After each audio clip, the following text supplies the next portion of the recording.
Bradford in West Yorkshire is a city of over 500,000 people and growing fast. It's the world's first official city of film, with an active financial sector, busy tourism and manufacturing. It's listed as one of the top 6 UK cities equipped for future growth. But in this place of huge potential, there are hundreds with no home of their own and nowhere to feel safe at night. They inhabit Bradford's secret city.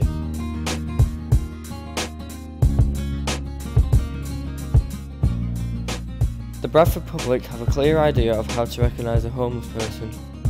Look like a bit trampy, scruffy, tracksuit bottoms, you know, sleeping on the floor and stuff. People sleeping rough on the street. Just like they look quite messy. They don't want to look good, they don't care about their appearance, and they just sit and ask for change. In fact, this stereotyped image is a rare sight in Bradford, and a recent government report declared there is nobody sleeping rough in the city. The real problem is hidden. Right now there are hundreds of young people living in a twilight world, moving from place to place, sofa surfing with friends. They don't show up in statistics, but come through the door of City Advice Centre connections.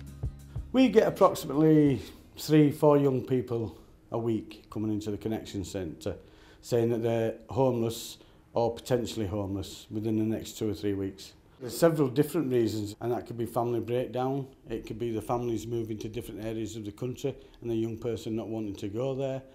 It could be financial reasons, that the parents can't keep the accommodation that they're in. This problem is going to continue, it won't go away. 18-year-old Amy's story fits the pattern.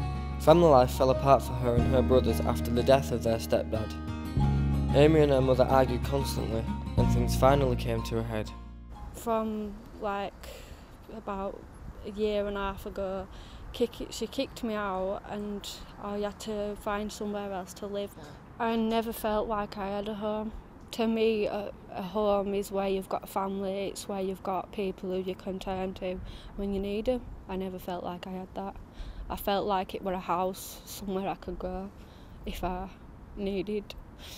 Sorry. If I needed somebody, I couldn't go there. Amy's situation is typical. Family conflict is the root cause of most homeless people's problems. So where can they turn for help? One option is Foyer, another information centre in the city. Bradford's got a lot of organisations and services that promote each other. So work together, there's more of like collaborative working. Over the years, the issue of homelessness, to my knowledge, has become more of a problem. 362 young people came through the doors last year. The number of young people coming through the doors suggests to me that the situation hasn't got any better.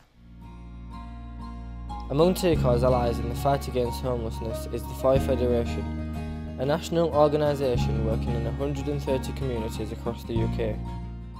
The Foyer offers accommodation and support, so the first priority is a roof over their head, somewhere to stay. But each young person who walks through the door has their own support worker who will work with them to work out what they know, what they don't know, what their support needs are, maybe in budgeting or money management or cooking or learning how to use the washing machine. It may be about helping finding education or training so that when they move on from here, they can look after themselves.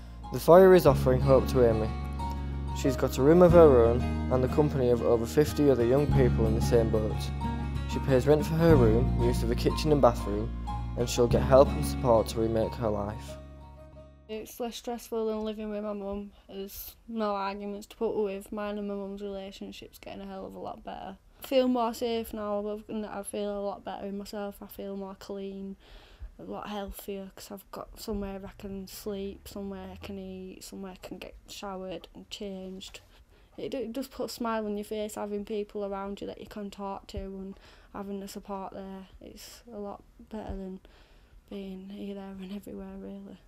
Amy was one of the many hidden homeless living in Bradford's secret city, but with funding for places like the Foyer and Connections frozen and under review, there is a strong chance of cuts to come.